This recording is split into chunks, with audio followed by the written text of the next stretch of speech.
ناظرین، قبر کی پہلی رات کا منظر کیسا ہوگا؟ یہ ایک ایسا سوال ہے جس کی تلاش میں ہر دوسرا شخص نظر آتا ہے۔ آج ہم اس سوال کا جواب آپ کے لیے اسلامی نقطۂ نظر سے لے کر حاضر ہوئے ہیں۔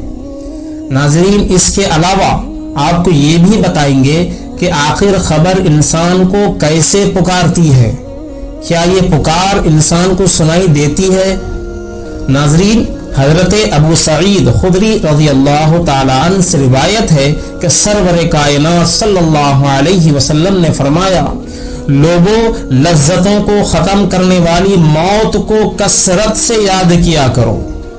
قبر ہر دن اپنے مردوں سے خطاب کرتے ہوئے اعلان کرتی ہے، میں غربت اور تنہائی کا گھر ہوں، مٹی اور کیڑوں کا گھر ہوں۔ جب مومن کو دفن کیا جاتا ہے تو قبر اسے مرحبا کہتے ہوئے خوشخبری سناتی ہے کہ میری پشت پر چلنے والوں میں تو بڑا محبوب تھا، آج میں تیری ہو گئی اور تو میری طرف آ گیا، تو اب میرے احسان کو بھی دیکھ لے گا۔ یہ کہہ کر قبر تا حد نگاہ کشادہ ہو جاتی ہے اور جنت کا دروازہ اس کے لیے کھول دیا جاتا ہے، جہاں سے اس کو جنت کی تازہ ہوا آتی ہے۔ حضرت ابو ہریرہ رضی اللہ تعالی عنہ کا بیان ہے کہ رسول اللہ صلی اللہ علیہ وسلم ایک جنازے میں شریک ہوئے۔ پھر فرمایا، میں بھی آپ صلی اللہ علیہ وسلم کے ہمراہ تھا۔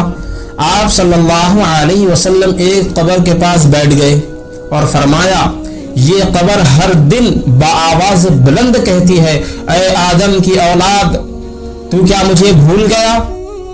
کیا تجھے یہ معلوم نہیں کہ میں تنہائی کا گھر، غربت کا گھر، وحشت کا گھر، کیڑوں مکوڑوں کا گھر ہوں؟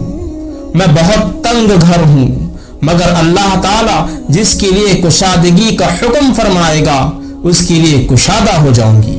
اس کے بعد آپ صلی اللہ علیہ وسلم نے فرمایا، اے قبر، تو یا تو جنت کا چمن ہے یا پھر آگ کا ایک تنور۔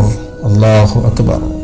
حضرت ابو حجاج رضی اللہ تعالی عنہ سے روایت ہے کہ رحمت عالم صلی اللہ علیہ وسلم نے فرمایا، مردہ جب قبر میں رکھا جاتا ہے تو قبر اس کو کہتی ہے، اے ابن آدم، تو ہلاک ہوا، تجھے کس چیز نے مجھ سے دھوکے میں رکھا؟ کیا تجھے معلوم نہ تھا کہ میں فتنہ، تاریکی اور کیڑوں مکوڑوں کا گھر ہوں؟ تجھے کس چیز نے مجھ سے بہکا کر نڈر کر دیا اور تو میری پشت پر خوب اکڑ کر چلتا تھا؟ اگر وہ مردہ نیک ہوتا ہے تو اس کی طرف سے قبر کو جواب دینے والے یہ جواب دیتے ہیں، اے قبر، تو دیکھ تو صحیح اس کے اعمال کیسے ہیں۔ یہ اچھائی اختیار کرتا تھا اور برائی سے باز رہتا تھا۔ یہ سن کر قبر کہتی ہے، بے شک یہ نیک تھا، اب میں اس کے لیے سر سبز ہو جاتی ہوں۔ مردے کا جسم اس وقت منور ہو جاتا ہے اور اس کی روح اللہ تعالیٰ کی طرف بھیج دی جاتی ہے۔ سبحان اللہ۔ حضرت عبداللہ بن عبید رضی اللہ تعالی عنہ سے روایت ہے کہ رسول اکرم صلی اللہ علیہ وسلم نے فرمایا، مردہ قبر میں بیٹھتا ہے اور ان لوگوں کی پیروں کی آواز بھی سنتا ہے جو اس کے جنازے کے ساتھ ساتھ قبر تک گئے ہوں۔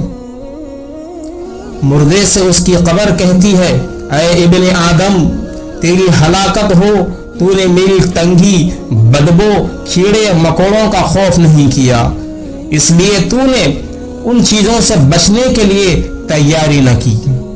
بدعمال مردے سے قبر کہتی ہے، تجھے میری تاریکی، میری وحشت، میری تنہائی اور تنگی اور میرا غم یاد نہ رہا۔ اس کے بعد قبر اس کو جکڑ دیتی ہے، جس کے بعد اس کی پھسلیوں کی ہڈیاں ایک دوسرے میں پیوست ہو جاتی ہیں، جبکہ نیک بندے کے لیے قبر کشادہ کر دی جاتی ہے اور اس کے دائیں ایک کھڑکی کھول دی جاتی ہے جہاں سے اس کو جنت کی ہوا آتی ہے۔ اللہ تعالی ہم سب کو قبر کے عذاب سے بچائے اور ہم سب کو نیک اعمال کرنے کے توفیق عطا فرمائے، آمین یا رب العالمین۔ ناظرین،